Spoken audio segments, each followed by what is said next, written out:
नमस्कार विद्यार्थी मित्रों, आज हम कक्षा 9 उसमें हमारा जो चौथा काव्य है जिसका नाम है कर्ण का जीवन दर्शन, इसके बारे में हम अभ्यास करेंगे। ये काव्य, इसका प्रकार है खंड काव्य। अब खंड काव्य किसे कहते हैं? तो के खंड काव्य एक प्रबंध काव्य है और प्रबंध काव्य के एक भाग को खंड काव्य कहते हैं, जिसमें कोई एक व्यक्ति का जीवन का जो भाग है उस घटना को व्यक्त किया जाता है। अब इस काव्य जो है कर्ण का जीवन दर्शन, तो उसमें हमें साफ साफ दिखाई देता है कि इस काव्य में हमें कर्ण के जीवन के बारे में पढ़ना है। तो इसी तरह कोई भी व्यक्ति है उसकी वास्तविक जीवन की घटना को हम जिसमें दर्शाते हैं उसे खंड काव्य कहते हैं। अब इस काव्य, उसके कवि है रामधारी सिंह दिनकर, जिनका जन्म सन 1908 में हुआ था और उनका निधन सन 1954 में हुआ था। अब आगे देखें तो कि हिंदी के प्रसिद्ध कवि रामधारी सिंह दिनकर का जन्म बिहार के मुंगेर जिले के सिमरिया नामक गांव में एक किसान परिवार में हुआ था।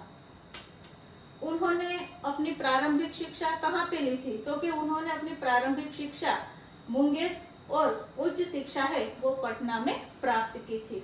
उसके अलावा उन्होंने पटना विश्वविद्यालय में अपनी स्नातक यानी कि कॉलेज तक की पढ़ाई है वो उसने वहां पर की थी और वहां पर ही उन्होंने अध्यापन कार्य भी किया था।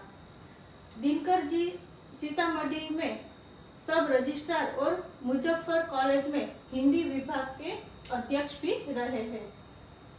ये भागलपुर विश्वविद्यालय के उप कुलपति और भारत सरकार की हिंदी सलाहकार समिति के अध्यक्ष भी रहे हैं।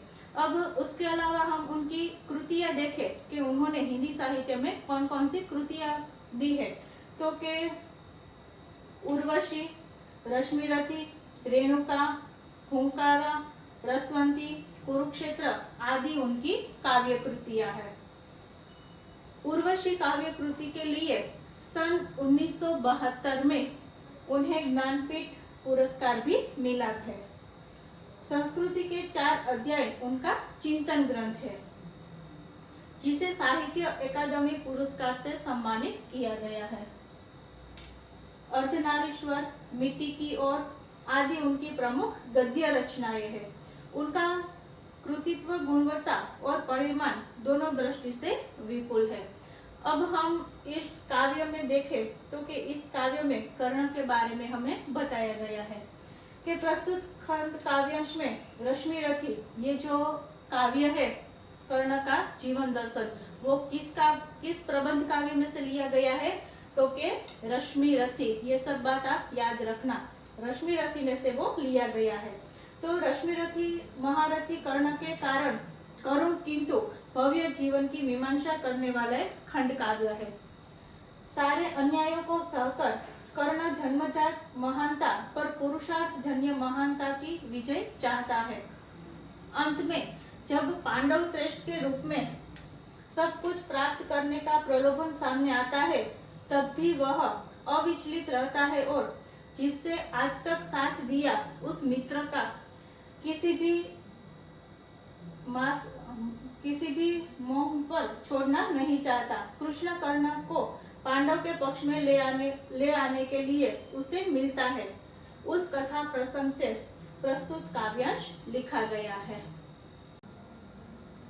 अब हम ये काव्य पढ़ने से पहले कर्ण के जीवन के बारे में मैं कुछ आपको बताना चाहती हूँ कि महाभारत में कर्ण का जो पात्र है वो इन सब से आप सब परिचित ही है। वो श्रेष्ठ धनुर्धारी था और महादानी भी था। पर कर्ण का जो पूरा जीवन है वो पूरा जीवन जन्म से लेके मृत्यु तक उसका पूरा जीवन संघर्ष से भरा हुआ था। जब दुर्वासा ऋषि के आशीर्वाद के कारण कुंती को ऐसा वचन आशीर्वाद मिलता है दुर्वासा ऋषि से कि उसे पुत्र की प्राप्ति होती है। तो कौमार्य अवस्था में ही कुंती है वो कर्ण को प्राप्त करती है और लोकलाज के डर से वो कर्ण को नदी में बहा देती है।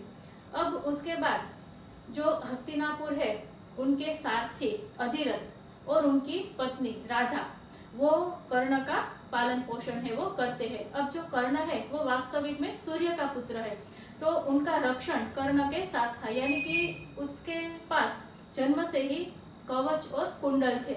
इन सब से भी आप सब परिचित है। तो राधा और अधिरथ ने उसे पाल पोस कर बड़ा किया था, इसीलिए कर्ण को राधे के नाम से भी जाना जाता है। अब उस समय में जो धनुर्विद्या है वो कौन लोग सीख सकते थे, तो कि जो ब्राह्मण और क्षत्रिय होते हैं उसे ही धनुर्विद्या प्राप्त करने का अधिकार था। उसके अलावा और कोई व्यक्ति धनुर्विद्या है वो नहीं सीख सकता। लेकिन कर्ण है उसे तो बचपन से ही यानी कि जन्मजात उसे ये सिद्धि प्राप्त थी, पर वो अपना जो पराक्रम है, अपनी जो धनुर्विद्या है वो लोगों के सामने प्रदर्शित नहीं करता था, क्योंकि वो एक सूत पुत्र था और सूत पुत्र को इस सब का अधिकार नहीं था। इसीलिए वो तभी से अपने आप को साबित करने के लिए हमेशा समाज के सामने संघर्ष करता था। जब सब ऋषि उसे विद्या सिखाने को मना करते हैं तो एक दिन वो भगवान परशुराम के पास जाता है और अपने आप को ब्राह्मण कह के उनसे विद्या है वो प्राप्त करता है, छल से विद्या प्राप्त करता है। पर एक बार परशुराम उन्हें पता चल जाता है कि ये एक सूत पुत्र है, उसे ये ब्राह्मण नहीं है। तब वो गुस्से में आते हैं और उसे कहते हैं कि जब तुम्हें अपनी विद्या की सच में जरूरत होगी तब तुम ये सारी विद्या है वो भूल जाओगे। उसके बाद परशुराम है वो खुद भी कर्ण की धनुर्विद्या की प्रशंसा है वो करते थे, क्योंकि वो सच में महारथी था।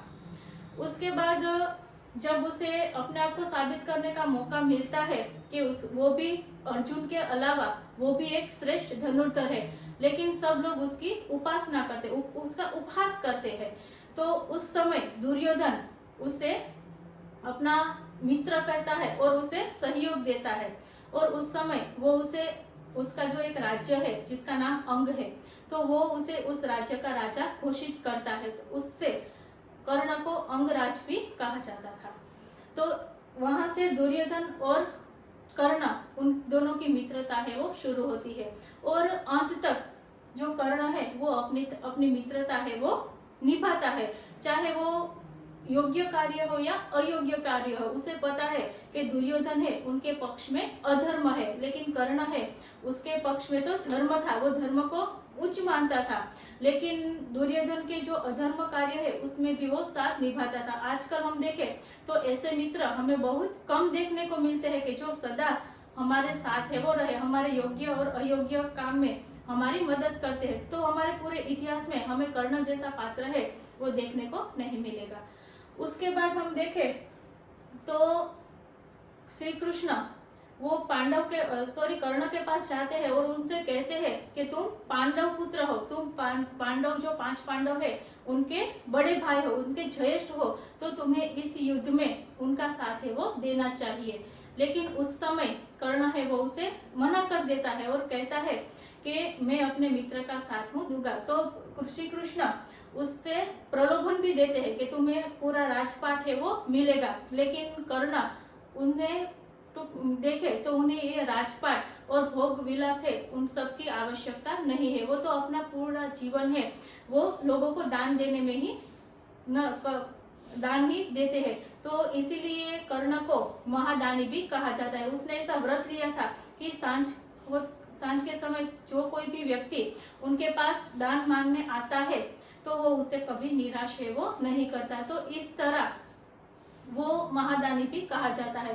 तो ये जो खंड काव्य है उसमें श्री कृष्ण और कर्ण उनके बीच जो वार्तालाप होता है वो वार्तालाप इस काव्य में दी गई है कि जब श्री कृष्ण हस्तिनापुर आते हैं और समाधान लेने के लिए आते हैं तब वो हस्तिनापुर में नहीं रहते, और कहाँ पे रहते हैं तो कि विदुर की झुपड़ी में वो रहते हैं। और उस समय वो कर्ण से मिलने जाते हैं और बाद में उसे ये सब बातें है वो कहते हैं कि तुम धर्म के पक्ष में आ जाओ, तुम्हारे पास धर्म है, लेकिन कर्ण है वो अंत तक अपनी मित्रता है वो नहीं छोड़ता। अब हम इस काव्य का वर्णन है वो देखते हैं, यानी कि जो श्री कृष्ण है और कर्ण है उन दोनों के बीच में क्या बातचीत होती है ये अब हम देखते हैं।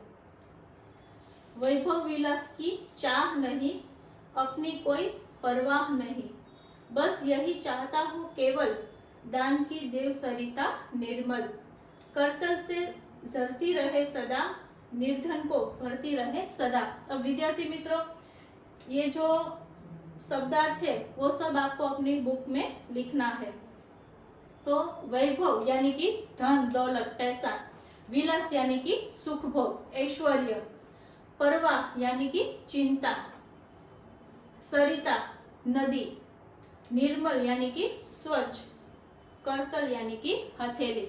यहाँ पे कर्ण और श्री कृष्ण के बीच में बातचीत होती है, तब कर्ण है वो श्री कृष्ण से कहते हैं कि हे केशव, मुझे वैभव विलास की चाह नहीं है, कि हे केशव मुझे धन दौलत या सुख भोग है वो नहीं चाहिए, मुझे उनकी कोई परवाह नहीं, अपनी कोई परवाह नहीं, यानी कि मुझे अपनी भी कोई चिंता नहीं है, बस यही चाहता हूँ केवल दान की देव सरिता निर्मल, कि मैं तो सिर्फ इतना ही चाहता हूँ कि मेरे हाथों से हमेशा दान की जो नदी है वो हमेशा मेरे हाथों से बहती रहे, करतल से झरती रहे सदा, निर्धन को भरती रहे सदा, कि मेरे हाथों से, मेरी ये जो दो हथेली है उन हाथों से हमेशा जो दान की सरिता है वो सब बहती रहे। और वो दान है वो किसे प्राप्त हो, तो के निर्धन, जो निर्धन है, गरीब है, असहाय है, ऐसे लोगों को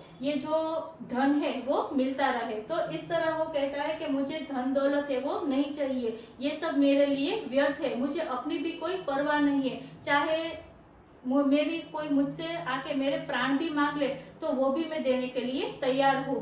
तो मैं तो बस इतना ही चाहता हूँ कि जो दान की सरिता है वो मेरे हाथ से सदा के लिए बहती रहे और निर्धन को मैं हमेशा उपयोगी रहूं, यानी कि वो जो दान है मैं निर्धन लोगों को हमेशा देता रहूं। तुच्छ है राज्य क्या है केशव, पाता क्या नरकर प्राप्त विभव, चिंता प्रभुत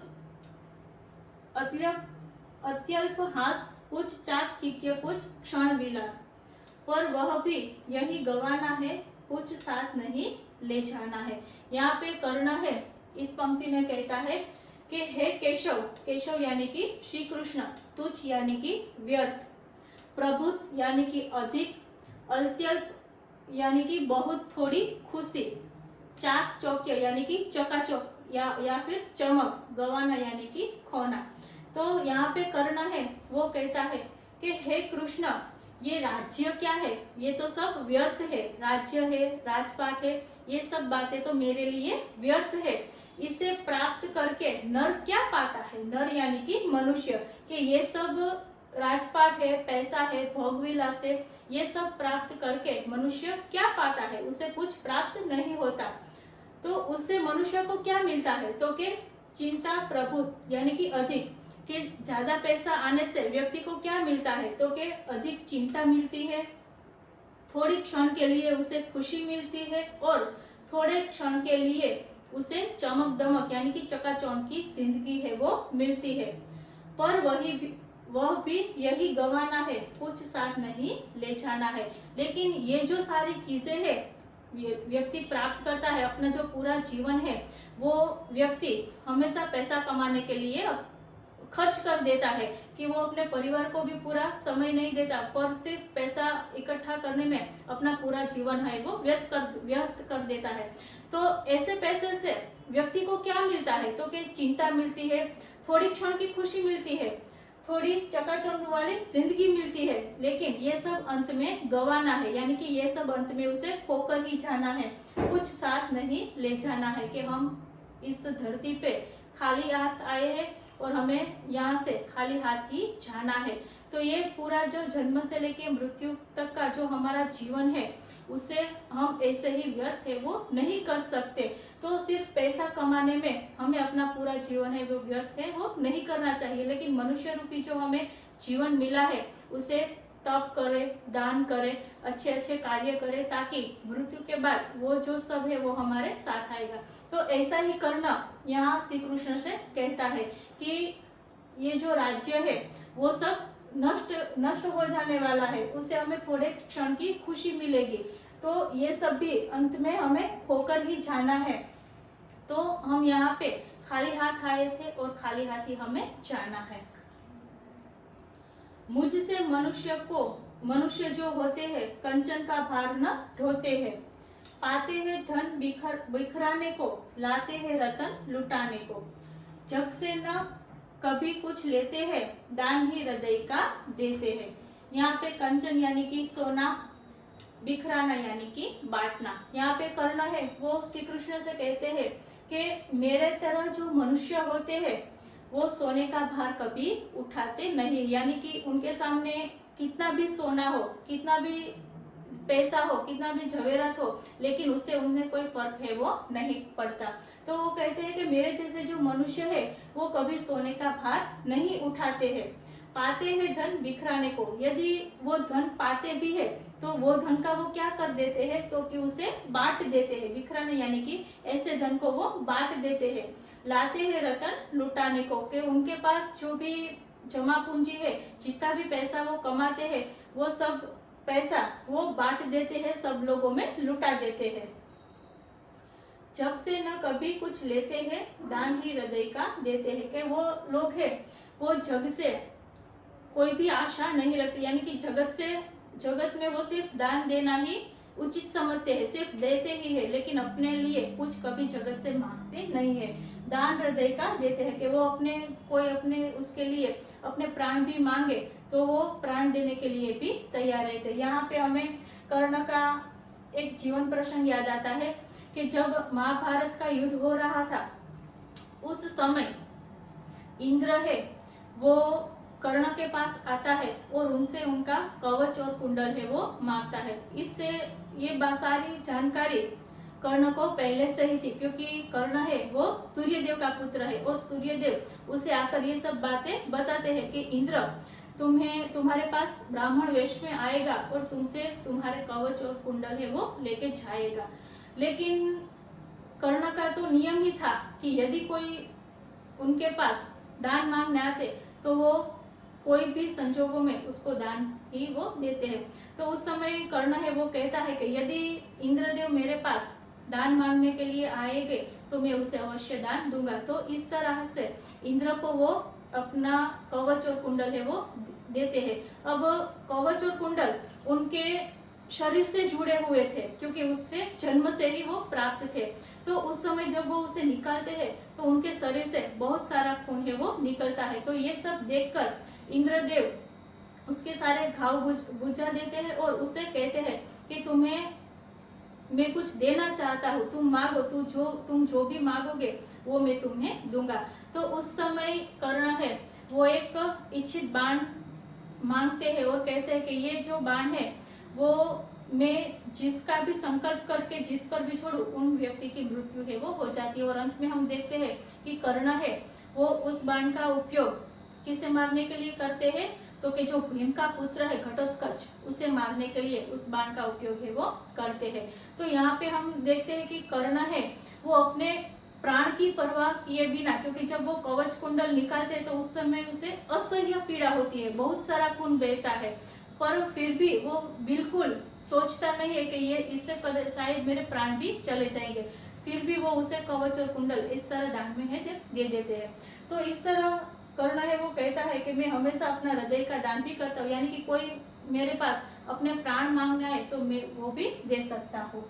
आगे हम देखते हैं प्रासादों के कनकाक शिखर होते कबूतरों के ही घर, महलों में गरुड़ न होता है, कंचन पर कभी न सोता है, बसता वह कहीं पहाड़ों में, शरलों की फुटी दरारों में। अब प्रसादों यानी कि राजमहल, कानकाक शिखर यानी कि सुनहरी चोटी, यानी कि मंदिर के ऊपर हम देखते हैं कि जो शिखर होता है उसे हम शिखर कहते हैं, जो चोटी होती है पर्वत में भी हम देखते हैं कि वहां पे भी शिखर होता है। तो उसकी बात यहाँ पर की गई है।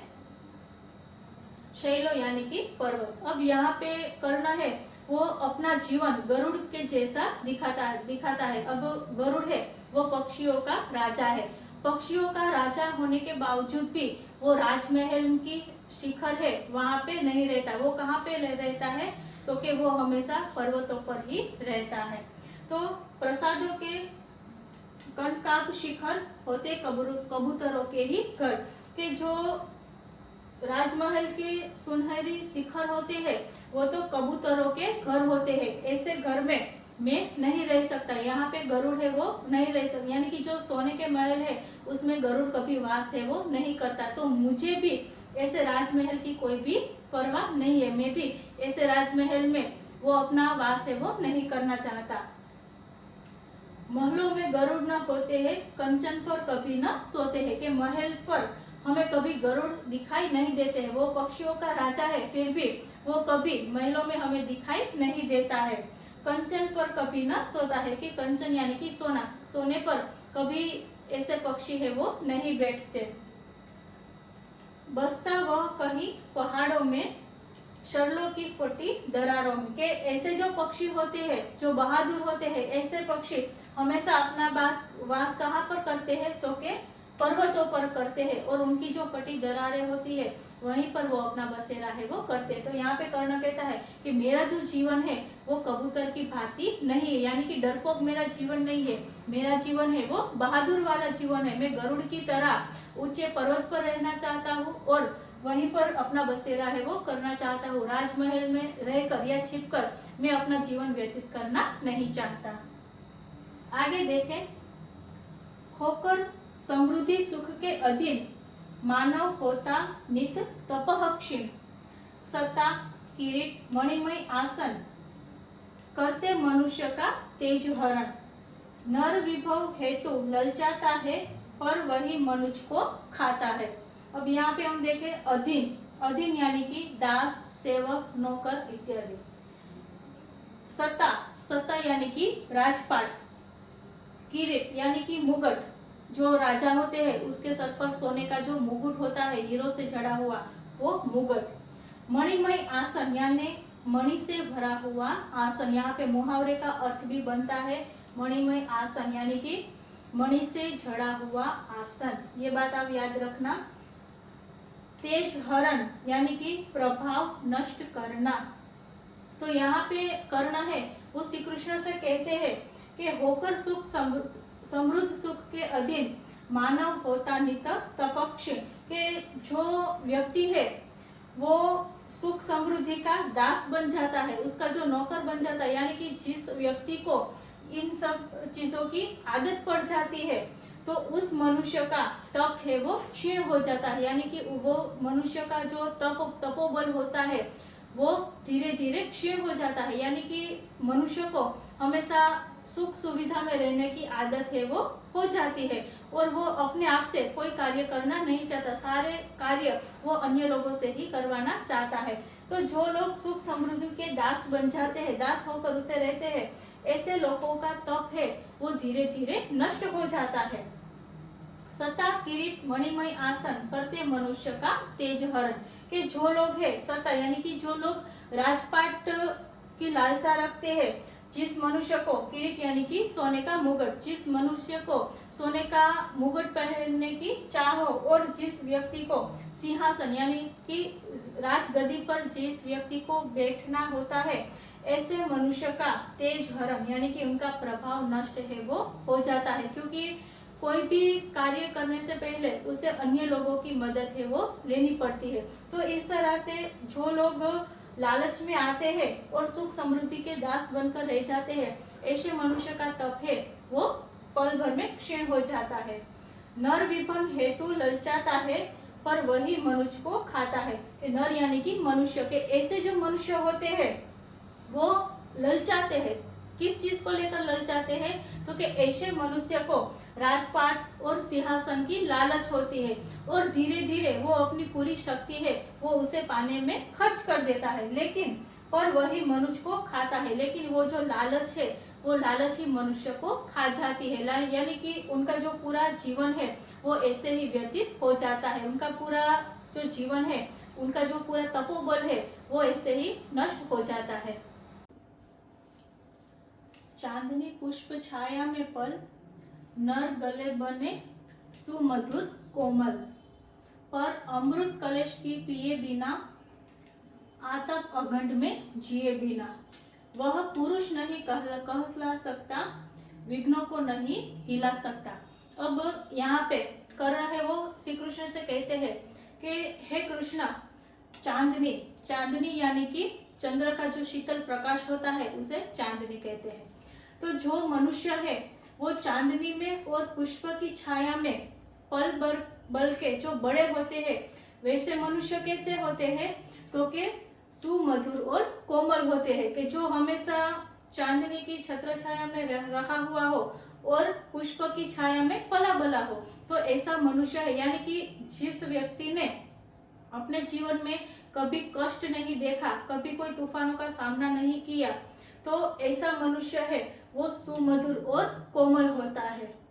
पर अमृत कलश का पिए बिना, कलश यानी कि कष्ट और वेदना, आतप यानी कि तेज धूप, अखंड, अखंड यानी कि आंधी तूफान।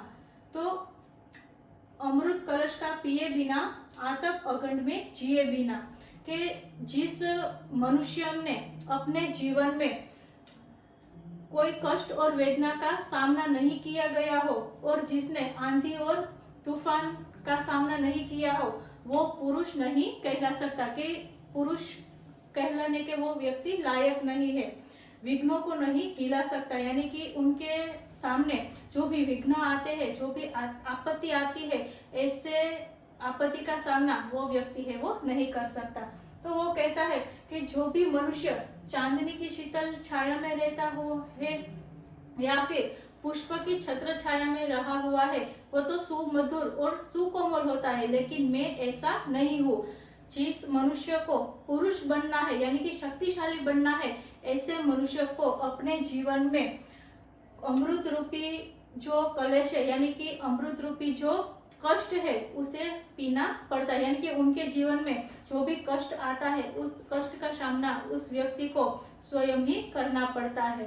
तो ऐसा व्यक्ति ही अपने जीवन में कोई नया कार्य है वो कर सकता है, यानी कि अपना नाम इतिहास में बना सकता है। तो जो पुरुष ये सब चीज का सामना करते हैं, तेज धूप, आंधी तूफान जो भी आए उसका डटकर मुकाबला करते हैं, वही सच में पुरुष कहलाने के लायक है। और वही अपने सामने जो कोई भी विघ्न आता है उसे वो सरलता से पार कर सकता है। आगे हम देखते हैं, उड़ते जो झंझावातों में, पीते जो वारी प्रतापों में, सारा आकाश अयन जिनका, विषधर भुजंग भोजन जिसका, वे ही फणिबंध छुड़ाते हैं, धरती का हृदय छुड़ाते हैं। अब यहाँ पे जो कर्ण है वो अपने जीवन की तुलना वो गरुड़ के साथ करता है। गरुड़ हमने आगे भी देखा कि वो पक्षियों का राजा है। तो यहाँ पे कहते हैं कि जो गरुड़ है वो झंझावात यानी कि तूफान, वारी यानी कि पानी, प्रपात यानी कि झरना, झरने भी आप सबने देखे ही होंगे कि जो ऊंचे पर्वत होते हैं उस पर से जो पानी का स्रोत बहता है उसे हम झरना कहते हैं। तो उसके लिए यहाँ पे प्रपात शब्द का प्रयोग किया गया है। तो कि जो गरुड़ है वो झंझावात यानी कि तूफान में भी उड़ सकता है। और वो कहाँ का पानी पीता है तो कि प्रपातों का पानी है वो पीता है। सारा आकाश अयन जिनका, अयन यानी कि घर, भुजंग यानी कि सांप, कि जो पूरा आकाश है वो उनका घर है। और उनका भोजन क्या है तो कि विषधर यानी कि जिसने विष धारण किया है ऐसे सांप। तो गरुड़ का भोजन क्या है तो कि सांप है। वे ही फणिबंध को छुड़ा सकते हैं, फणिबंध यानी कि नागपाश। और धरती का हृदय जुड़ा सकते हैं, यानी कि वही व्यक्ति है वो धरती पर अपना वर्चस्व है वो बढ़ा सकता है। यहाँ पे हम देखें तो एक रामायण का प्रसंग हमें याद आता है कि जब राम और रावण के बीच में जब युद्ध होता है तो उस समय मेघनाथ है वो लक्ष्मण को नागपाश में बांध देते हैं। ये सब प्रसंग आपको याद ही होंगे। तो नागपाश में उसे बांध देते हैं तो वो मूर्छित हो जाते हैं। तो उस समय कि कोई भी व्यक्ति को कुछ सूझता नहीं है और हनुमान जी वो क्या करते हैं तो कि वो गरुड़ के पास जाते हैं और गरुड़ को लेके आते हैं और जो गरुड़ है वो लक्ष्मण को नागपाश से मुक्त कर सकते हैं। तो इसी तरह कर्ण है वो कहता है कि जिस तरह गरुड़ है वो तूफानों में उड़ सकता है और वो प्रपातों का पानी पीता है और जो पूरा आकाश है वो ही उनका घर है और जो विश्व धरे सांप है वो उनका भोजन है। तो ऐसे ही व्यक्ति नागपाश को है वो हिला सकता है, यानी कि उससे छुड़ा सकता है और धरती पर अपना वर्चस्व है वो जमा सकता है। तो मैं भी उसी तरह गरुड़ के जैसा बनना चाहता हूँ, मुझे कबूतर जैसा नहीं बनना है कि यहाँ पे कितनी भी उनके सामने मुश्किलें आए, कितनी भी लोग उसे लालचा दे, लेकिन वो इन सब बातों से ऊपर है। तो वो अपना वो जीवन है वो गरुड़ की भांति बिताना चाहता है।